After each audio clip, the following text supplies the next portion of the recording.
Proud supporters of Africa this week. Engen, with us, you are number one.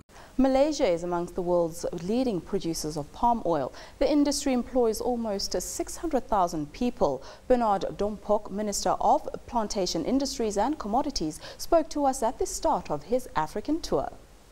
I think Africa as a whole is not actually a continent that is not familiar with the oil palm industry. Because the first seedling that came to Malaysia was in fact from West Africa. I don't quite know which part of West Africa, but it was from West Africa.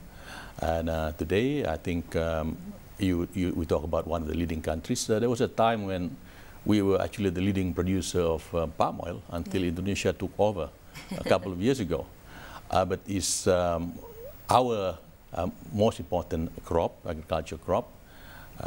In Africa, I think in South Africa itself, we I think export about 200,000 tons of palm oil in many forms, from olein, stearin, and that's what you use to make soap, candles, and so on, for cooking oil, and so on.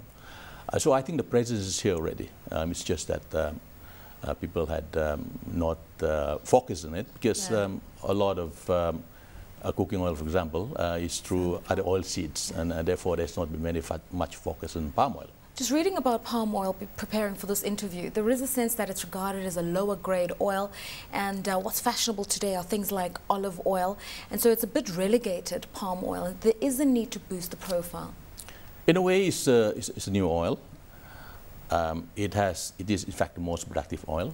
For every hectare of land that is utilized for the production or for the planting of palm oil, you could get 10 times more than if you were planting, in fact, other oil seeds.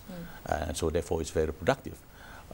The reason why the palm oil is not getting the profile that other oil seeds are getting is that I feel that there's a lot of bias against the oil. A lot of the NGOs, for example, in Western countries do not like the oil because it's very competitive, and I think a lot of them are also saying that this oil is responsible for deforestation knowledge, which is not quite true because it's only a small fraction of land that is set aside for the planting of oil palm throughout the world. Those NGOs have the ear of the World Bank, for instance, that's now calling for a one policy approach to palm oil before they can support palm oil initiatives. Just looking at Malaysia, for instance, they say that palm oil industry has come at great cost to the environment, that you've used up 30-fold of the land mass initially set aside, and it's created a whole problem for biodiversity because you've taken up a lot of land that was previously used by nature, etc., and that's a problem. I think Malaysia has been a very responsible part of the world community. We have made a commitment at the Rio Summit in 1992 that 50% of our land will be set aside for forest. To be permanently under forest cover. Today we still have something like 56% under forest cover. And the oil palm itself does not grow in the rest of the 50% that we have.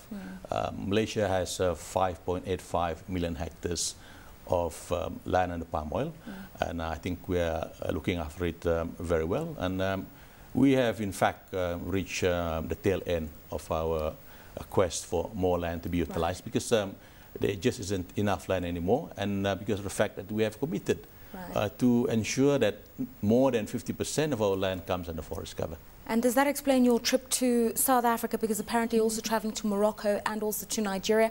Nigeria, as you said, is the largest African producer of palm oil, but ironically they're also a net import of palm oil. So there is a bit of a disconnect when it comes to farming of palm oil, trading palm oil, and making it commercially viable for small-scale farmers here. Well, yes, indeed. I think my trip here today is to ensure that the right information flows out of our country to the consuming world, that we have a crop here that is cultivated taking into account the interests of everybody. We are committed to seeing that the principles of the 3 Ps are observed: people, planet, and profit, and I would like to think that we are doing it in that order. Exactly. And therefore, I'm here in Johannesburg. We had a seminar today. Then after this, I'm going to Lagos, Nigeria. I've already covered Cameroon on a different occasion, and so I think I'm here to explain whatever it takes for us to explain that this crop is a crop that is friendly to the forests of the world.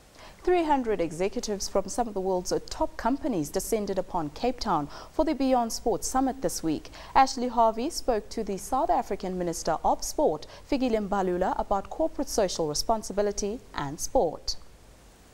Corporate have played a major role in terms of investment. In fact, long before we make a case for government to invest in sports, corporate South Africa and corporate people and in general have been the major driver source of funding for sports. So there's no turning back. So in this instance, it's going to be an investment guided by a strategic goal of what the country wants to achieve. First, investment in talent, nurturing and all of that, and creating a school of excellence for the country. So it's an alignment of what we want to achieve. And in this particular instance, it's not just going to be an all-over nomadic-like investment. Is going to be focused in relation to what we want to achieve. So it's very critical. It has been important, and it has corporate South Africa through their CSI projects throughout the country largely have accounted for major investment in our sport. What are the motivations and challenges towards investing in the sector? The challenges that have been there for investment and sponsorships have been, first and foremost, too much emphasis on the top three, rugby, cricket and football, and total neglect to the other sporting code. Of course, due to the challenges of corporate governance and all of that, but it does not mean that the top three don't. But the question is, we have not been solidified in building a case for sport for our country. It has actually been just about cricket, rugby, and it ends there.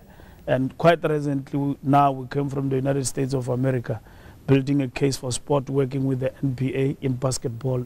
There's huge interest of basketball in South Africa, the same as netball. In fact, some of the sporting codes collectively and in a way can bring us gold medals in South Africa, there's no doubt. So we need to entrench school leagues and launching our school sport programs that will be rolling out next year.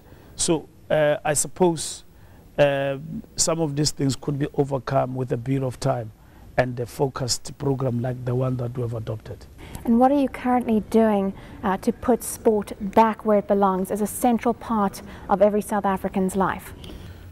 Back to one is to basically enhance our programs of mass participation, make it fashionable. You know, if you go to Senegal, everybody there in the morning is exercising, and that is a poor country next to the beach.